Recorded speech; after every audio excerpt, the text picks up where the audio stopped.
Napa Know-How. Napa Know-How. Ace is a place with the helpful hardware, folks. I need to switch to LEDs. I told Brad some of our LED light bulbs are on sale for less than $2 per bulb. Ace is a place where you can save money when buying LEDs and save energy and the environment. It's a start. Head to Ace now through Monday and get a 3-pack of Fight 60-watt LED bulbs for $5.99 with instant savings. That's less than $2 per bulb. Offer valid through October 31st at participating stores. Ace Rewards members save $1 instantly in store. Store stock only. See store for details. It's time for Farm and Range headlines on the Southeast AgNet. I'm Tyron Spearman reporting. The National Ag Statistics Service of USDA reports now that the peanut harvest was 67% complete as early as Monday. That compares to 61% on the 5-year average. In the tri-state area, Georgia's showing 83% of the crop has been dug. Normally they're at 77%. Peanuts harvested 70%, and 5-year average is 60%. They say peanuts are slightly lower yielding this year. The harvest in Alabama, 86% complete. Normally they're at 61%. They said soil moisture is 58% short, 20% very short, and 22% adequate. Very dry, and farmers are scrambling to find sources of water. Peanut harvest is almost complete, but the dry weather has really hampered the harvest. Florida's at 89% complete. Normally they're at 79%. Several counties in the Panhandle says that the extreme dry conditions, but they're trying to get out the last of the peanuts. The countdown has begun once again for beef and dairy producers to become Beef Quality Assurance Certified for free online through November 13th. And as an added bonus, anyone who becomes certified during this period is eligible to win a prize package courtesy of Bear-Ringer Ingelheim Vetmedica Incorporated and the BQA program. Anyone who works with cattle, whether it's beef or dairy, is encouraged to complete BQA training through November 13th. Visit BQA.org to take advantage of the open certification period. Funded in part by the Beef Checkoff. Attention cattle producers in North Florida and the tri-state wiregrass region. Mark the date for midday Thursday, November 3rd, and plan to get your cattle production questions answered by the experts at a special event to be held at Blackwater Cattle Company in Lake Park, Georgia. It's the Not in the Book 2 program, hosted by North Florida Cattlemen's Association and the Wiregrass Cattlemen's Association of Georgia. Thursday, November 3rd, Blackwater Cattle Company, Lake Park, Georgia. And with the big Blackwater sale a week later, the cattle to be offered will also be on display. I'm Tyron Spearman for Southeast AgNet. This is Jeopardy! Here are the categories. I'll take Mike Scott Plumbing for 1,000, please, Alex. Answer. Daily double. I'll wager 5,000. All right. Here is the clue. PU is the type of this complication. What is a sewage backup? Yes, that's right. It's all fun and games until something happens to you, like a septic system failure or a clogged drain or line, leaving you saying PU. But not to worry, Mike Scott Plumbing is there to get you out of that jeopardy and back on track. And they don't charge extra for nights, weekends, or holidays. From septic pumping to lawn irrigation to high-efficiency water heaters. At Mike Scott Plumbing, if water runs through it, we do it. Stop by one of the newly renovated showrooms in Hernando or Wildwood, or call today, 237-2888. That's 237-2888. Mike Scott. All right, 5 minutes after 11 o'clock. Thank you for tuning in. I remember when I was in elementary school, our teacher had an opportunity, gave us a way to understand the elections by having us vote for the president of the class. And I think there was only 30 kids in the class, and so it was a kind of an experiment, but like a demonstration of how elections work, etc. And I remember when we narrowed it down to the candidates, they had to make their case. In other words, campaign to so that we would vote for them. And I don't know that we voted based on their campaigns as much as, hey, that's my friend, let me vote for him. Stephanie Smith is on the phone. The real elections, talking to your children about what's going on right now in the world, in politics, it's like, oh my gosh, how do you talk to them about what's going on right now? Stephanie is the editorial director of Scholastic Classroom Magazines, and we've trusted Scholastic all of our lives, haven't we? With bringing us and our children easy to understand quality publications for learning purposes. Stephanie Smith, how to talk about the election with your children. You're going to tell us about doing this, huh? Good morning, Stephanie. I am. Good morning. Thanks for having me. Oh my gosh, this is harder than sex. talking about this. Yeah. So what's your advice? Well, luckily with this, you can concentrate on the civics. No matter how difficult an election can get, you can always talk to your kids, be it a teacher talking to students or parents talking to their own children about the civics of an election and about how our democracy works. And, tens of thousands of teachers across the country are still covering the election because it's a perfect opportunity to explain, how our democracy works in real time. You can see civics play out in real time. And it's a great way to get kids engaged in something that otherwise could be, sort of boring history in your textbooks. Yeah. Yeah. The hard thing is to explain. Okay, listen to what they're saying rather than how they look or rather than the tone of their voices. And in this particular case, it's like, oh my gosh, well, let's go to the local sheriff's election. Maybe that's got more substance to it. Because right. I mean, I'm not trying to be political here, but that's got to be easier as far as teaching children. Yeah, well, and we do, especially for younger kids, we do remind people that there are local elections going on.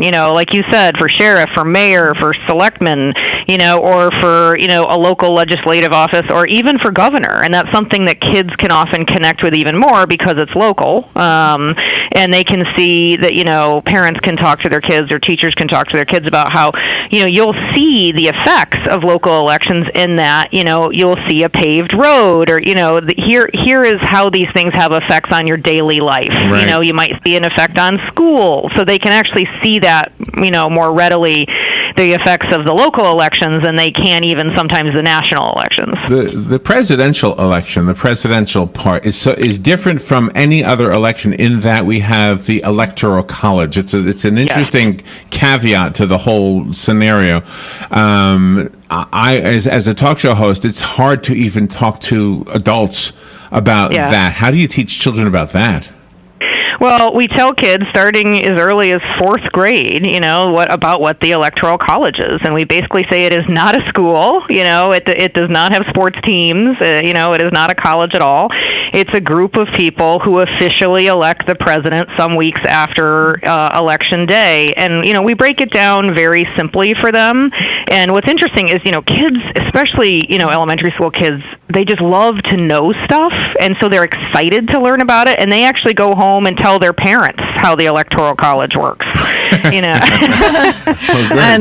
you have to, as a parent, be unbiased when you're talking to your children about the election, because you can't say, I'm a Democrat and you're going to be a Democrat, or I'm a Republican, you're going to be a Republican and vote straight party. You've got to teach your children how to be free thinkers and not be influenced by party lines.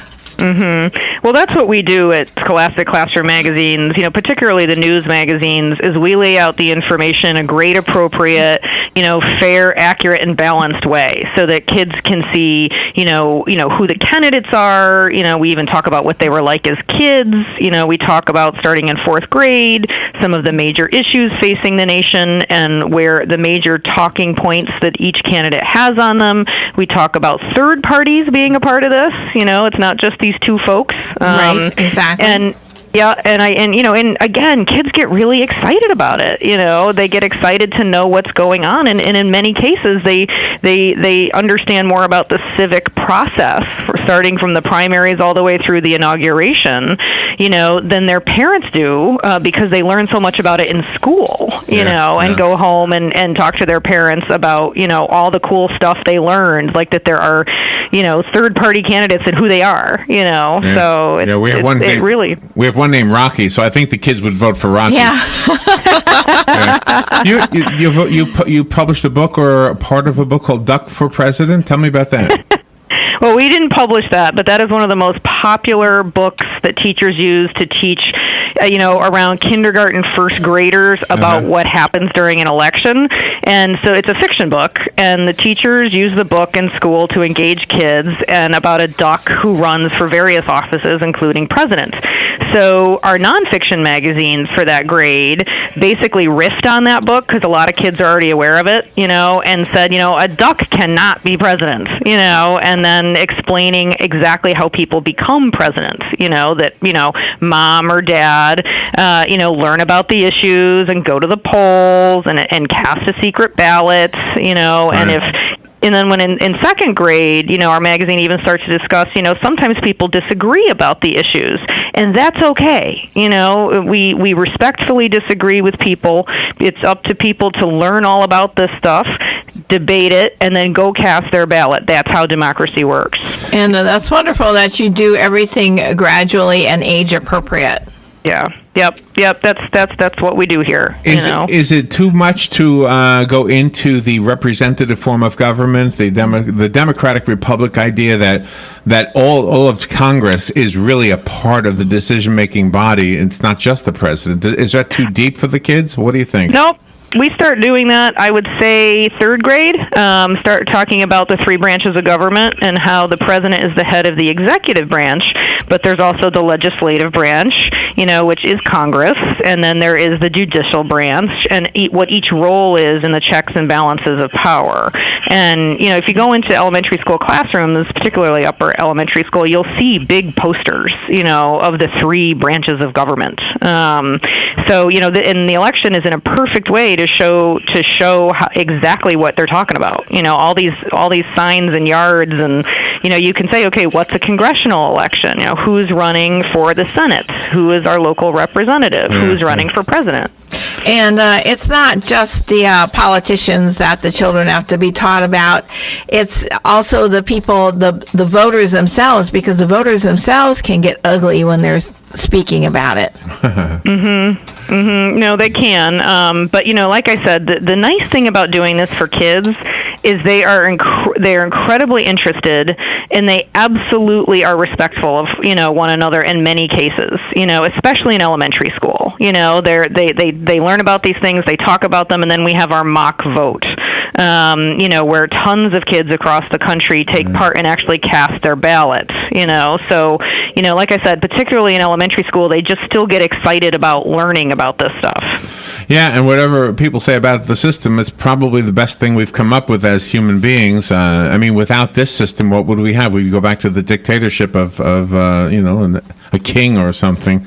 And I know we've had good kings in the world, but that's so risky to do it that way. Stephanie, I love what this topic is about. What do we tell the listeners as you leave? Do we give them a website? Is there a magazine to subscribe to, or what? Sure. During the election season, that's still going on, of course, I would direct teachers and parents to scholastic.com/election. There's all kinds of, appropriate on-level, fun information about exactly what's going on in our democracy right now, including some news reports and reports from our kid reporters that we have. Yeah, and it also has an explanation of the Electoral College. So wow, I'm gonna brush up just using that. Okay, so go to scholastic.com/election. Yep. Okay, Stephanie Smith, thank you so much for being with us today. Yeah, thank you. Fun stuff. We'll be right back.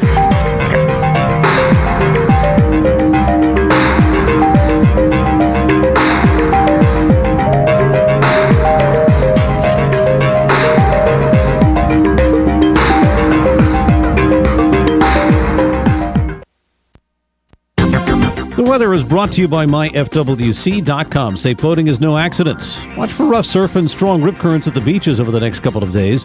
It'll be breezy this Thursday with some sunshine. There can be a shower along the coast, high 80 to 84. Partly cloudy Thursday night, lows in the low to mid-60s inland, 72 on the coast. For Friday, clouds and sunshine and breezy in the afternoon. There can be a shower again at the coast, the high 82 to 86. Saturday, partly sunny, high 82 to 86. From the Florida Weather Center, I'm Joe Lundberg. Next Generation MD is the future of healthcare now. Listen in the first and third Thursday at 10 a.m. to learn how the future in PRP treatments are here in our area. Find out the many ways that Dr. Juan Jordan, MD, Charles Brooks, NP, and case manager Mark Shaw have brought the family medicine practice to a new level. Hear from the very people that benefit from the fine work they have done in this field. Next Generation MD, every first and third Thursday at 10 a.m. here on WOCA 96.3 FM, 1370 AM, The Source. cookies, cookies, cookies, cookies. We go cookie eating cookies. When you want something special and fun for any occasion, get cookies. King Cookie in the Paddock Mall in Ocala will make a delicious, fun-filled delight just for you. So next time you're in the mall, stop by King Cookie or call 352-237-2557. KingCookieOcala.com. Customized cookies, cakes, and more. King Cookie. Eating cookies, we're so happy eating cookies. You've got a garden and we've got a show for you called You've Got a Garden with your host, Master Gardener Carol Ann Baldwin. Carol Ann answers your questions about your flowers, your veggies, your grass, your trees, even questions about your bugs. And she's only on WOCA, so don't miss Carol Ann Baldwin and You've Got a Garden each Tuesday from 9 a.m. to 10 a.m. right here on WOCA The Source. Keep up with what's going on in the downtown area with Ocala Downtown Newspaper. Delivering thousands of newspapers to businesses in the downtown area, Ocala Downtown is there to keep you informed. They even have Tom's Picks, a free referral for people who are looking for a company to do work for them. Tom's Picks will refer the company that fits your needs, and all we ask in return is that you tell them where you heard about it. It's simple. For more info, just call Tom's Picks, 352-804-1223, and pick up your copy of the Downtown Ocala Newspaper today. Now read Ocala Downtown Newspaper online. The weather is brought to you by myfwc.com. Safe boating is no accidents. Watch for rough surf and strong rip currents at the beaches over the next couple of days. It'll be breezy this Thursday with some sunshine. There can be a shower along the coast, high 80 to 84. Partly cloudy Thursday night, lows in the low to mid 60s inland, 72 on the coast. For Friday, clouds and sunshine and breezy in the afternoon. There can be a shower again at the coast, the high 82 to 86.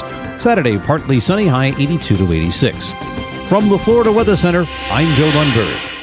Immerse yourself in a creative blend of art, music, and culture at the 35th Annual Downtown Festival and Art Show, November 5th and 6th in downtown Gainesville. Explore a stunning collection of artwork by 240 artists and marvel at world-class paintings, vivid photography, unique sculpture, dazzling jewelry, and so much more. Enjoy continuous entertainment on 4 stages all weekend, including a downtown blues concert on Friday night. And bring the kids for free art activities at the Children's Imagination Station. For more information, call 352-334-ARTS. When it really counts, depend on The Source for the latest weather updates, keeping you ahead of the storm. 96.3 FM, 1370 AM, The Source. October is Breast Cancer Awareness Month. The Voice of South Marion reminds us that early detection is vital. Breast cancer is the most common cancer in women in the United States. According to statistics, 232,670 women and 2,360 men will be diagnosed with breast cancer in the United States in 2015. Learn as much as you can and support cancer research. Message brought to you by the caring folks at the Voice of South Marion. Hey everybody, did you know that there is a black bear sanctuary right here in the Ocala National Forest? While FWC has postponed the bear hunt this year, there are still perils that these magnificent creatures face. Forest Animal Rescue is finishing their state-of-the-art sanctuary on 80 acres in the Ocala National Forest. The last phase of construction is the on-site clinic to help with bear cub rehabilitation and release. Forest Animal Rescue is a 501c3. Your contribution is entirely tax-deductible. Visit forestanimalrescue.org. The City of Ocala Department of Recreation and Parks are proud to present the 33rd Annual Light Up Ocala on November 19th. The fun starts on the square in downtown Ocala from 4 to 9 p.m. There will be food vendors, 3 stages of entertainment, Whoville themed kids zone, the downtown holiday skating rink, crafts, the Junior Sunshine Christmas Parade around the downtown square, and then at about 7:30 p.m. the official downtown lighting ceremony. See you at Light Up Ocala. A young woman contemplating having an abortion is told by society that whether she has her baby or not, it is her choice. The House of One in Faith in Ocala wants to give that young woman a place to live in comfort during her trying time, to help her know that God's love is abundant and that He is not ashamed of her in any way. The House of One in Faith is free and confidential. For more information, call 352-687-88